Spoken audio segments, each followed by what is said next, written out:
मेरे साथ सामने खड़े एक इधर देखो इधर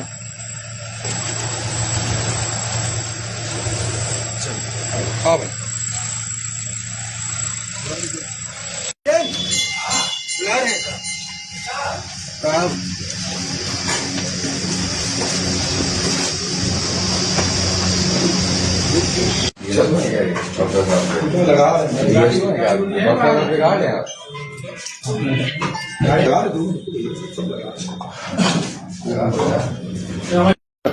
क्या है पूरा 24/5/26 को एक पीड़िता की मां ने थाना बर्रा पर अपनी पुत्री के अपहरण के संबंध में एक प्रार्थना पत्र दिया था, जिसके संबंध में थाना बर्रा पर अभियोग संख्या 172/26 एक 140 BNS दर्ज हुआ था, जिसमें 2 अभियुक्त नामजद किए गए थे, देवकांत उत्तम और विवेक पटेल। इसमें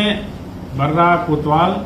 और ACP, ADCP सभी ने सक्रियता दिखाते हुए इसमें 3 टीमों का गठन किया था और इसमें पीड़िता की तलाश की जा रही थी। और कई दिनों तक इसमें जब पीड़िता का सुराग नहीं मिला तो हम लोगों ने DCRB के माध्यम से अलग अलग जनपदों में सूचना कराई कि इस हुलिया की कहीं कोई लड़की की लाश मिली हो तो कृपया अवगत कराएं। पुलिस को सूचना मिली कि जनपद बुलंदशहर के जहांगीराबाद थाना क्षेत्र में एक अज्ञात लड़की का शव वहां 23 तारीख को मिला था। इस सूचना पर हमारी पुलिस कल वहां गई थी। इंस्पेक्टर बर्रा और उनकी टीम ने वहां जाकर के जो हमारे पास कुछ फोटोग्राफ्स थे और जो मृतका का हुलिया था उससे प्रारंभिक पहचान की, लेकिन इसकी पुष्ट पहचान करने के लिए पीड़िता के परिजनों को भी वहां बुलाया गया। पीड़िता की मां, पीड़िता के भाई एवं उनके अन्य परिजन वहां गए और उन्होंने उसकी ज्वेलरी और उसके हाथ के कलावे के माध्यम से उसकी पहचान की, लेकिन इसकी वैज्ञानिक पहचान स्थापित करने के लिए उसमें DNA मैचिंग की कार्रवाई भी की जा रही है। जब इसमें इस बात की पुष्टि हो गई कि मृतका वही है तो फिर इसमें जब अभियुक्तों से इसमें पूछताछ शुरू की गई तो इसमें संदिग्ध इसका जो एक अभियुक्त था अजीत सिंह से पूछताछ हुई तो अजीत सिंह ने बताया कि वह और विवेक पटेल इस मृतका के शव को वहां ठिकाने लगाने के लिए गए थे और अभियुक्त अजीत सिंह के मोबाइल की पूरी लोकेशन भी उस क्षेत्र में मिली। इसमें अजीत सिंह की जो बयान थे उसके आधार पे विवेक पटेल और देवकांत उत्तम को भी हिरासत में लिया गया और उनसे भी बहुत गहराई से इसमें पूछताछ की गई। तो उन लोगों ने ये बताया कि पीड़िता ने एक प्रार्थना पत्र 19/5 को थाना कोतवाली उन्नाव पर उसके विरुद्ध बलात्कार एवं शोषण का दिया था और इन लोगों को यह आशंका थी कि उस प्रार्थना पत्र के आधार पर ये जेल चले जाएंगे, इसलिए इन लोगों ने 21 तारीख को बर्रा आकर के और उस पीड़िता को फोन करके बुलाया और पीड़िता जब बर्रा बाईपास पे गई तो इन्होंने अपनी स्कॉर्पियो गाड़ी में उसको बैठा लिया और सचंडी के आसपास रास्ते में ही उसकी रस्सी से गला घोट करके हत्या कर दी और शव को लेकर के ये लोग शाम को उन्नाव पहुंच गए। उन्नाव में देवकांत उत्तम गाड़ी से उतर गया और विवेक पटेल और अजीत सिंह उस स्कॉर्पियो गाड़ी को लेकर के गंगा एक्सप्रेसवे के थ्रू जहांगीराबाद बुलंदशहर तक गए और वहां उन्होंने सड़क के किनारे एक बाग में इस लड़की का शव फेंक दिया था। इन लोगों ने उसके कपड़े भी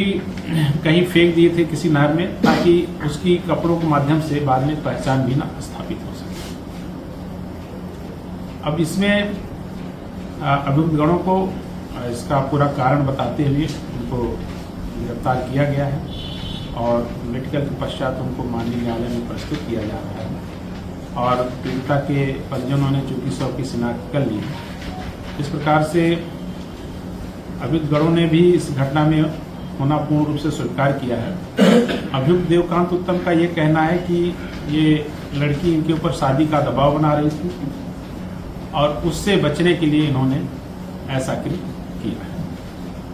सर कोई गन शॉट भी बताया था आरोपी ने खुद को दिया था। आरोपी ने बीच में 28 तारीख को एक षड्यंत्र के तहत अपने एब्डोमेन में एक फायर इंजरी की चोट कारित की थी और ये उन्नाव में वहाँ दही थाने पर गया था और उसने एक झूठी कहानी बनाई कि मुझे 2 लोगों ने गोली मारी है और इसको हैलेट हॉस्पिटल एडमिट कराया गया था। इस बात की सूचना इंस्पेक्टर बर्रा को मिली थी। बर्रा इंस्पेक्टर ने वहाँ जाके जब उससे गहराई से पूछताछ की तो उसने बताया कि अपने विरोधियों को फंसाने के लिए उसने ये घटना प्लान की थी। वो घटना बिल्कुल सही नहीं थी और एक षड्यंत्र के तहत वो कार्य की गई थी। सर अभी तक कितने आरोपी कर रहे हैं और कितने फरार हैं? इसमें जो फिलहाल इसमें शामिल थे 3 अभियुक्त, देवकांत उत्तम, विवेक पटेल और अजित सिंह, तीनों की गिरफ्तारी हो गई है और तीनों को नियमानुसार माननीय न्यायालय में प्रस्तुत किया जाएगा और भविष्य में इनके खिलाफ गंभीर धाराओं जैसे गैंगस्टर एक्ट में भी कार्रवाई हम लोग करेंगे। और जो पीड़िता के जो ज्वेलरी थी वो चूंकि वहाँ पोस्टमार्टम में हम सबको मिली थी वो प्राप्त हुई है और इसका पीड़िता का शव चूंकि इन्होंने इसकी हत्या 21 तारीख को कर दी थी और पोस्टमार्टम 24 तारीख को इसको वहाँ बुलंदशहर में हुआ तो इसकी बॉडी हाईली डिकम्पोज हो गई थी और चूंकि इसकी पहचान स्थापित नहीं हो पाई थी इसलिए 27 तारीख को इसका अंतिम संस्कार भी कर दिया गया था। लेकिन ज्वेलरी और उसके हाथ के कलावे के माध्यम से परिजनों ने प्रथम दृष्टया इसकी पहचान स्थापित। ज्वेलरी में क्या क्या किसके मार्फत? इसके एक नोज मेटल था पीले रंग का नाक में, केवल वही एक ज्वेलरी इसके पास थी और एक हाथ में इसके कलावा बना था, उसके माध्यम से परिजनों ने इसकी पहचान। आरोपी डॉक्टर जो है बता रहा है यूरो की पनाह लिए था, क्या इनके ऊपर भी कार्रवाई होगी? नहीं, डॉक्टर ये जब यहाँ पे इसको जब बुलाया गया था पूछताछ के लिए तो ये कुछ मीडिया पर्सन्स को भी लेके आया था और कुछ अधिवक्ताओं के साथ भी पहले दिन आया था, लेकिन बाद में इसको पूछताछ के बाद इसको यहाँ से रिहा किया गया था। बाद में फिर इसकी जब साक्ष्य मिल गए तब इसकी गिरफ्तारी की गई। इसमें एक प्रमुख बात यह है कि जो घटना में वाहन प्रयुक्त था स्कॉर्पियो वाहन वो भी बरामद हो गया है। वो इसके एक मित्र मोहन पांडे के नाम पे वो गाड़ी रजिस्टर्ड है जो यहाँ झकरकट्टी के रूट पे रहने वाले हैं। जब इससे ये पूछा गया कि मोहन पांडे से आपकी जान पहचान कैसे हुई तो इसने बताया कि मोहन पांडे सीमेंट और सरिया की इनकी एक एजेंसी है वहाँ उन्नाव में